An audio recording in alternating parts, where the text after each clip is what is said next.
So as you're not the same person, all of your experiences and all of the things around you and how you view the world and how you interact with people, all of that will change. And when that changes, then you'll be able to see the world through a different lens and know where you're headed. I want to give you three ways that you can change and evolve to a better you in 2023.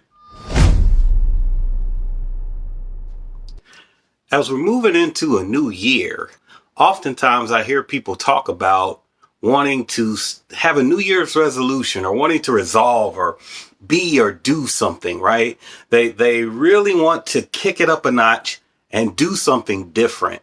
I want to propose a thought process that'll help us in this new year to actually make progress that's going to stick. Make changes that are going to actually improve the quality of our lives and take us to another level, and not necessarily keep us into this pattern or routine of trying a thing, starting a thing, and then failing at a thing. So I thought that for this video, I'd want to do something a bit different. And what I want to do is, instead of talking about how we're going to resolve, let's talk about how we're going to evolve.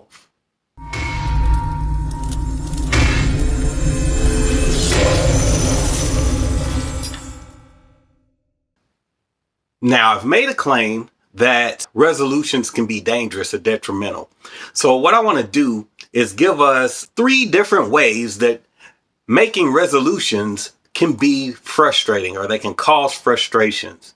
The first way that having a resolution might cause frustration for you is having lofty goals that are very big, but you have very small follow through or effort for that goal.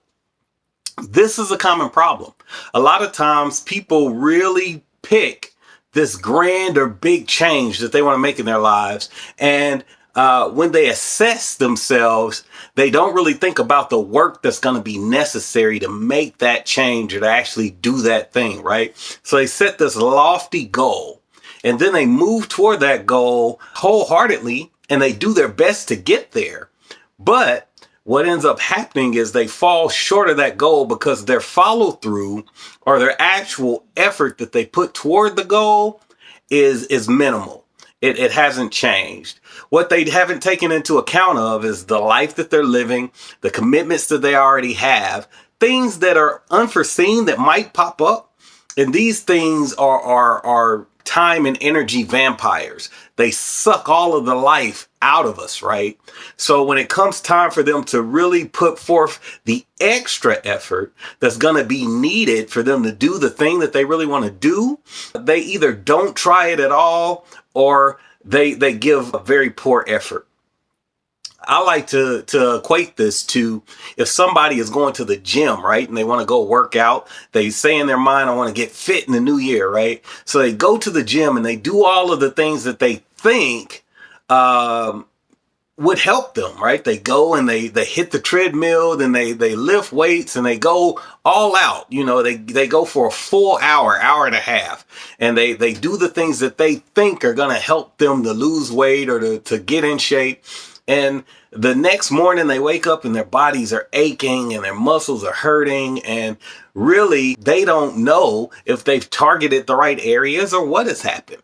So it would be a wiser course of action to go to the gym, talk to a professional, somebody who helps people to lose weight and to get in shape, and say, hey, based on my fitness level, what is a good starting point that would help me stay engaged, right? And let them give you a plan that's going to help you to move forward. And if you do that, you're far more likely to stay the course because you won't burn yourself out. They'll give you targeted exercises that focus on areas that help you to get better, right? So rather than going headlong with all of the good intention, you can take that good intention and marry it with a plan that's going to work.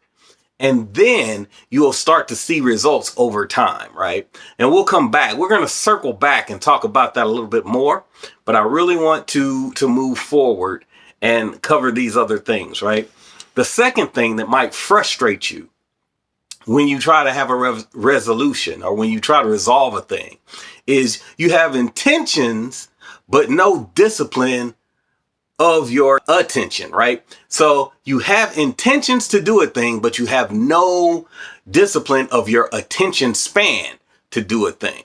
So you really intend to do these great things, but you lose interest, or you lose focus, or you really don't have the determination necessary to reach this thing that you really, truly, and honestly intend to do. Most times when we talk about goals, when we talk about change, when we talk about evolution or resolution, it requires that we stretch ourselves, or we put ourselves into a different mental and physical space than the space that we normally occupy. So when we do that, that requires that we have to really push to do something and then stay in that state of extension, right? It's one thing to push a thing, but it's another thing to push it and hold it, right? Then as you're holding the extra push, all of the weight of what you're pushing is pushing back on you, right? You feel resistance. So you try to push and hold, and then push some more and hold. The more you do that, your body is being tested. Your mental fortitude is being tested to see if you can actually endure the weight of where it is you're trying to go. And when we go at these things without having a proper attitude, it likely fails, because we are not ready for the pushback. We're not ready for the extra weight. All we have is the good intention to do the thing. So it frustrates us when we try to have a resolution that causes us to grow or stretch or push ourselves in ways we're not ready for. The third thing is you have great reaches, but poor reasons, right? So you have great reaches. You really want to do this great, grand, big thing.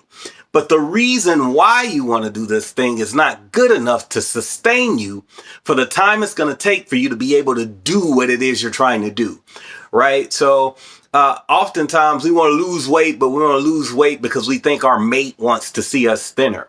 Or we want to start a business because of what we think people will think about us for doing that. We don't want to start the business because that's truly who we are, and that's the desire of our heart. We don't go to bed and wake up thinking about this new life that we're creating for ourselves. No, the reason has to be strong enough, because there are going to be days, hours, weeks, and months where the road is so difficult that the average person would give up. They would give up on the vision, but you need to have fortitude to make it. And that means that your reasons have to be strong enough so that you can pull yourself through those hard times. And then it has to also be strong enough to propel you toward the end game. And if you don't have that, then you really are going to find yourself in a no man's land. You're going to be further along than you were, but you're not going to be close enough to your goal. And then you'll find that you're in limbo. You'll be asking yourself, why did I put all this effort toward this thing if I wasn't going to get there? Well, your reasons matter. So make sure that you choose good reasons for making these resolutions or making these changes. Don't just do it for change's sake. Have a reason for it, right? So I want to propose a thing. I know we're coming close to the end. So I want to propose a thing.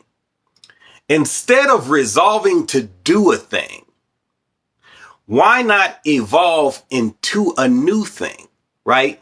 Why not kick up who you are as a person to another level? Evolve into a better version of yourself.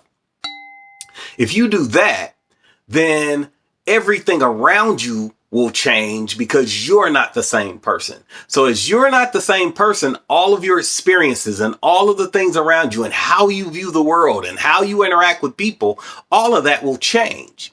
And when that changes, then you'll be able to see the world through a different lens and know where you're headed. I want to give you three ways that you can change and evolve to a better you in 2023.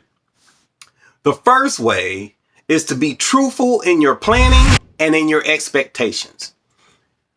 A lot of people go into things and say things like, I want to make $1,000,000. Okay.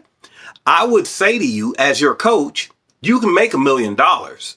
We can do that. There are people who make $1,000,000 in a day, people who make $1,000,000 in a week, people who make $1,000,000 in a month, and people who make $1,000,000 over the course of a year.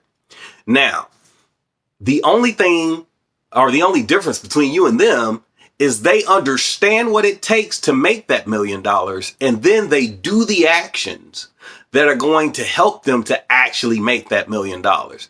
So for you, if that is your goal, then you have to be brutally honest with yourself about what it's going to take for you to do it. And then you have to have your expectations align with that brutal honesty, right? If you don't know how to make $1,000,000, then part of your journey is going to be figuring out what it is you need to do in order to make it. If you're going to sell a product or a service for $10,000, you need to make a $10,000 product. You can't make a product that would only be worth $100 or $200 and try and sell it for $10,000. You need to make sure the quality of your product matches what it is you're trying to sell, so that when you sell 1,000 of those things, you'll have $1,000,000. But if we are unreal in our expectations or unreal in our planning, then we're not going to hit the goal. Second thing, be invested in your personal accountability, right? It's more than holding yourself accountable. You have to be invested in it. When you feel like you're going to play a video game or watch TV or do something else, you need to be strong enough to tell yourself, no, this is what I need to do for this time. And when you tell yourself that, stick to it. Be harder on yourself than people are on you, so that you can do the thing that you want to do. After all, it's your evolution, not theirs, right? So make sure that you hold yourself accountable on a higher level. The third and final thing that you can do, be bold enough to admit mistakes and then make corrections. Part of your journey, no matter what it is going to be filled with missteps. It's going to be filled with failures. It's going to be filled with having to replan and readjust so that you can get to where you're trying to go. All of that is perfectly fine. It's normal, and it is supposed to happen. You need to be bold enough to admit that you made a mistake, admit that you failed, admit that you found yourself in this bad space, and then come back around and fix it, right? Do the different thing. Make the correction. If apologies are necessary, apologize to the people. Do whatever it takes for you to move to that next level.